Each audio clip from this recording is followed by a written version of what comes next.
Viktor Orbán, the Prime Minister of Hungary, has achieved a remarkable and unforeseen victory against the European Commission in the European Court of Justice, a feat that few observers believed possible. This legal triumph saw Hungary stand isolated against the formidable institutional power of the European Union's executive arm, only to emerge victorious.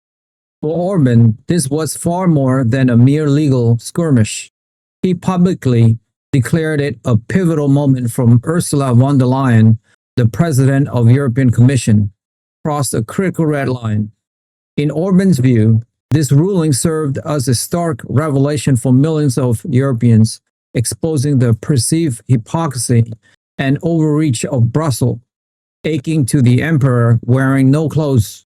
His subsequent thunderous address before the Hungarian parliament encapsulated this sentiment, where he unequivocally stated, "She takes our money, she takes our trust, and gives nothing back but disrespect." This was not simply political rhetoric. It was a direct assault aimed squarely at the foundational principles and perceived legitimacy of the entire European project, challenging the very notion of unquestioned EU authority. The core of the legal dispute revolved around the European Commission's persistent attempts to compel Hungary to alter its migration policies. Brussels has sought to force Hungary to open its borders and accept migrants, a policy vehemently opposed by Orbán's government, and he argued against the express will of the Hungarian people. Orbán steadfastly refused to comply with these directives, maintaining Hungary's sovereign right to control its own borders and determine its demographic future. The European Court of Justice, in its landmark ruling, sided unequivocally with Hungary, delivering a crushing blow to von der Leyen's agenda and the Commission's efforts to centralize migration policy across the bloc. Orbán wasted no time in capitalizing on this victory, weaponizing the court's decision to amplify his long-standing criticisms of Brussels. His message was both sharp and unmistakable. Hungary would not be blackmailed, it would not be bullied, and it would steadfastly uphold its sovereignty within Europe. These words, resonating with a potent blend of defiance and national pride, quickly echoed across the continent. From Poland to Spain and from Bulgaria to Slovakia, citizens who harbored growing frustrations with the perceived overreach and bureaucratic dictates of Brussels felt suddenly emboldened. The Hungarian victory provided a powerful precedent, sparking a crucial question in the minds of many. If Hungary could stand up to the might of the European Commission and win, why couldn't other member states do the same? The courtroom triumph transcended a mere national headline.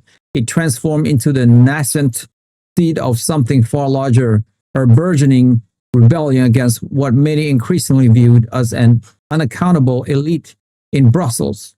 This legal precedent became a direct and potent challenge to the authority and leadership of Ursula von der Leyen, fundamentally questioning the direction in which she was steering the European Union.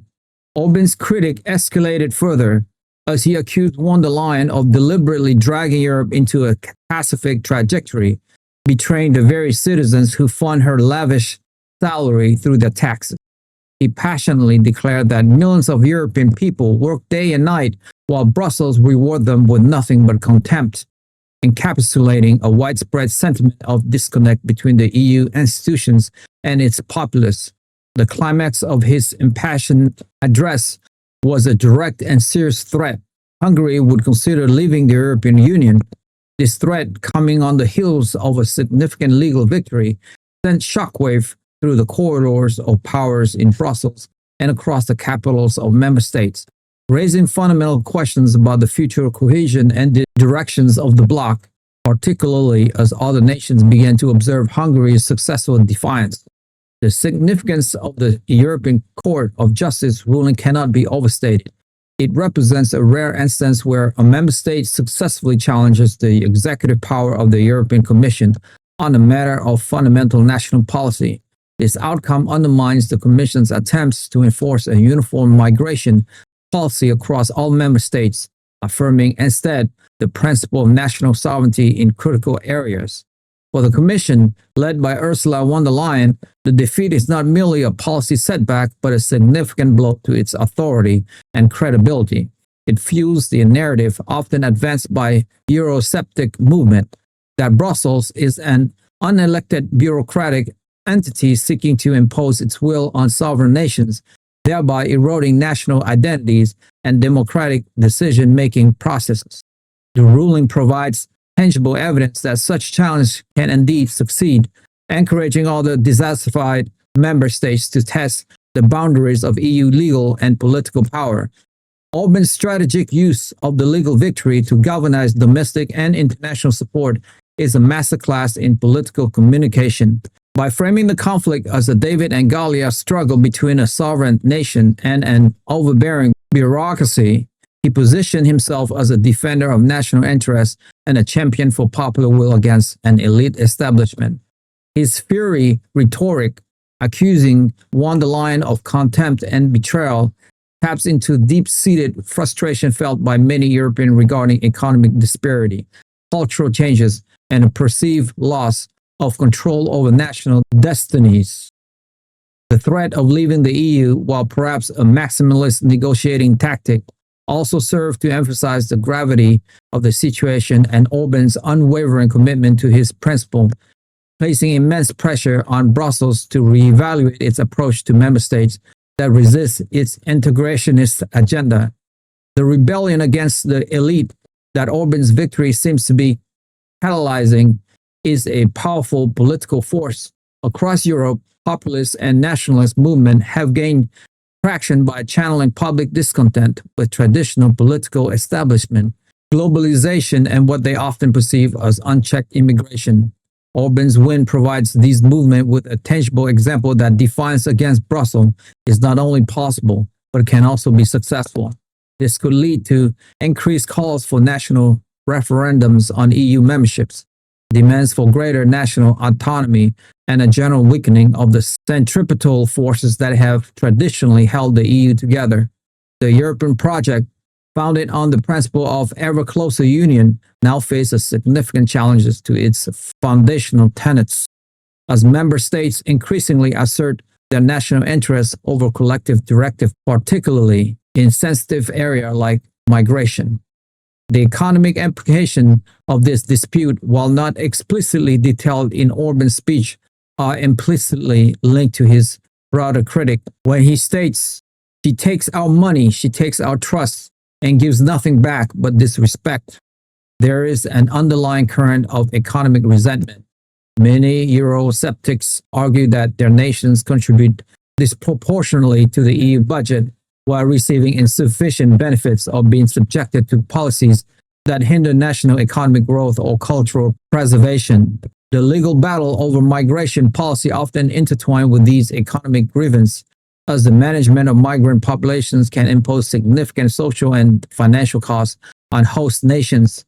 Orbán's rhetoric deftly connects these various threats, portraying Brussels as a fiscally demanding and culturally intrusive entity that offers little in return for its demand, thus deepening the sense of injustice among his constituents and like-minded citizens across Europe. The challenge to Ursula von der Leyen's leadership is particularly acute. As the head of the European Commission, she is the face of the EU's executive authority, and a direct legal defeat on a major policy issue followed by such scathing public criticism from a prominent member state's leader significantly undermines her political standing.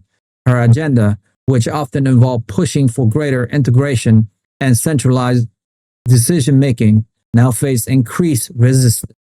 This could impact her ability to secure legislative victories, manage internal division, and project a unified image of the EU on the international stage.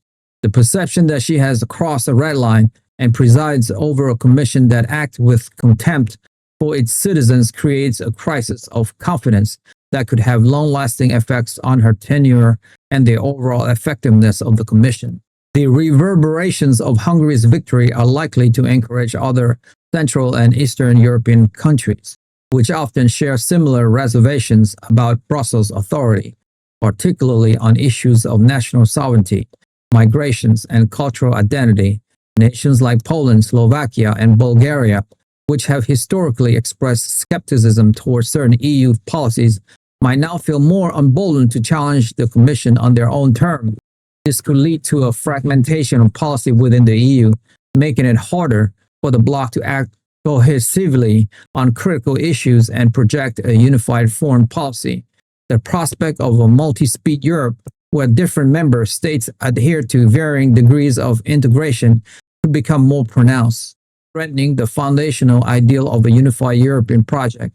Orbán's threat to leave the EU, while not an immediate action, served as a powerful reminder of the ultimate leverage member states possess.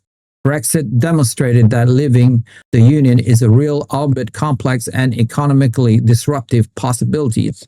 Orbán's invocation of these threats, especially after a legal victory, signals a willingness to consider all options if Hungary's sovereignty is continuously challenged. This adds a new layer of pressure on Brussels, forcing a reevaluation of its approach to dissenting member states. The potential for Hexit or similar departure from other disaffected nation could trigger a serious existential crisis for the EU, forcing it to confront fundamental questions about its future structure, purpose, and relationship with its member states. The unity of the EU, often taken for granted, now appears more fragile than ever.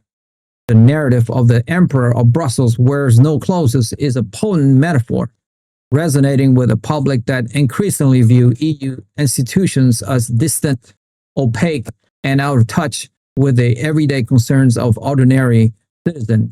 This perception is exacerbated by debates surrounding bureaucratic inefficiency, lavish spending, and a perceived lack of democratic accountability within the Commission. Orbán's rhetoric taps into this discontent, presenting himself as the voice of the common European against an entrenched and privileged elite. This populist appeal is a significant factor in his continued domestic popularity and his ability to rally support for his anti-Brussels stance, both within Hungary and among like-minded political forces across the continent. The legal victory provided concrete evidence in his narrative that this emperor can indeed be challenged and exposed. The issue of migration, which was at the heart of the legal battle, remains one of the most contentious and divisive policy areas within the EU. The Commission's attempt to introduce mandatory quotas or centralized mechanisms for migrant distribution have met with strong resistance from several member states, particularly those in Central and Eastern Europe. Orbán's victory strengthened the position of these countries, affirming their right to develop and enforce their own migration policy. This makes a unified EU-wide migration strategy significantly more difficult to achieve, potentially leading to continued internal dispute and a patchwork of national policies. The court's ruling not only validates Hungary's position but also legitimate the concern of other nations regarding their sovereign control over borders and national demographics, further complicating the EU's ability to act as a cohesive bloc on these critical issues. The concept of millions of Europeans realize the Emperor of Brussels wear no clothes highlights the broader crisis of legitimacy facing the EU. For many, the EU's democratic deficit, where decisions are perceived to be made by unelected officials rather than directly accountable representatives, is a growing concern. Orbán's rhetoric plays directly into this sentiment, suggesting that the institutions are not serving the people but rather an abstract bureaucratic agenda.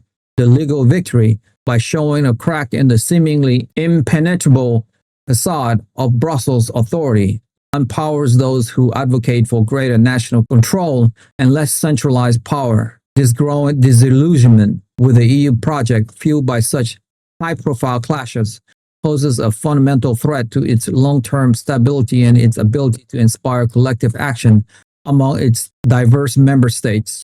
The accusation that von der Leyen takes our money, he takes our trust, and gives nothing back but disrespect is a direct appeal to the economic grievance and sense of disenfranchisement felt by many European taxpayers. It implies that the financial contributions of member states are being misused or misdirected by Brussels, while their concerns and sovereign rights are ignored. This sentiment is particularly strong in countries where there is a perception that their national interests are being sacrificed for broader EU objectives that do not directly benefit their citizens. Orbán's ability to articulate these frustrations in such a visceral way resonate deeply, transforming a complex legal and political dispute into a relatable narrative of exploitation and contempt, thereby mobilizing significant public support for his defiance. The impact of this ruling on von der Leyen's personal political future is also substantial. As president of the Commission, she is expected to uphold the authority of EU law and guide the bloc toward greater integration. A major legal defeat at the hand of a vocal Eurosceptic leader, coupled with his public accusations of betrayal and contempt, significantly weakens her position. It could make her re-election or continuation in a leadership role more challenging, as member states might seek a new leader who can better bridge the divides within the union or at least navigate relations with dissenting members more effectively. The crisis of authority she now faces is a direct consequence of this legal setback and Orbán's skilled political exploitation of the outcome, potentially signaling a shift in the leadership dynamic within the EU itself. Moreover, the rhetoric Orbán used was not merely inflammatory, but strategically calculated to leverage the legal victory into a broader political movement. By equating the Commission's action with blackmail and bullying, he portrayed Hungary as a victim standing up to an oppressor, a narrative that often resonates powerfully with nationalist sentiment. This framing allows him to elevate a legal dispute into a moral crusade for national sovereignty and democratic self-determination. The carefully chosen language, designed to appeal to emotions and deep-seated national pride, transformed the court's decision into a rallying cry for all those who feel marginalized or disrespected by the EU central institutions. This strategic deployment of language is critical in mobilizing popular support and transforming a legal win into a significant political turning point. The concept of Hungary will remain sovereign across Europe is a direct challenge to the EU's principle of shared sovereignty, where member states voluntarily pool certain powers to achieve common goal. Orbán's insistence on absolute national sovereignty in key policy areas, particularly migration, undermines these foundational tenets of the European project. His victory reinforces the idea that national government retain ultimate authority over critical domestic issues, even when these conflict with Brussels directives. This could lead to a renegotiation of the balance of power between member states and EU institutions, potentially ushering in an era where national interests are prioritized more explicitly over the pursuit of deeper European integration, thereby fundamentally altering the character and ambition of the European Union. The phrase "citizens frustrated with Brussels felt suddenly emboldened" signifies a potential shift in the political landscape of Europe. For years, Eurosceptic movements have been present but often lack a clear, decisive victory against the EU establishment. Orbán's success provides this critical validation, offering a powerful example that resistance is not futile. This newfound emboldenment could manifest in increased electoral support for anti-establishment parties, greater public pressure on national governments to challenge Brussels, and a more fragmented and less cohesive EU. The psychological impact of seeing a smaller nation successfully defy the powerful European Commission cannot be underestimated.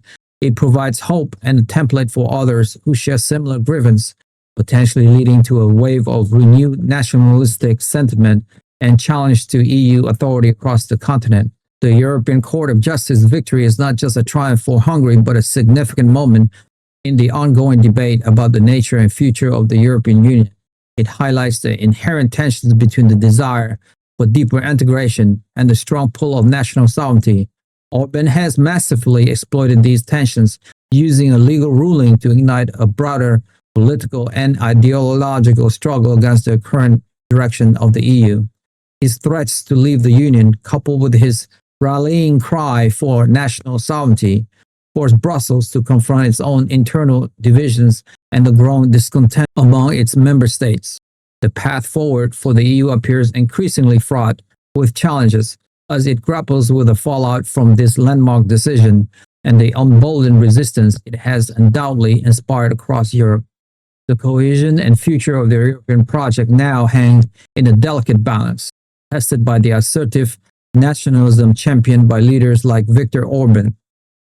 If you made it this far, congratulations, you have unlocked the truth. I would like to ask you a question. Following Viktor Orbán's significant legal victory against the European Commission regarding migration policy and his subsequent strong rhetoric challenging EU authority, do you think this event will genuinely spark a widespread rebellion against the elite across Europe, potentially leading to more member states asserting their sovereignty and even threatening to leave the EU? Drop a comment, like the video, and most importantly, subscribe. I'll see you in the next one.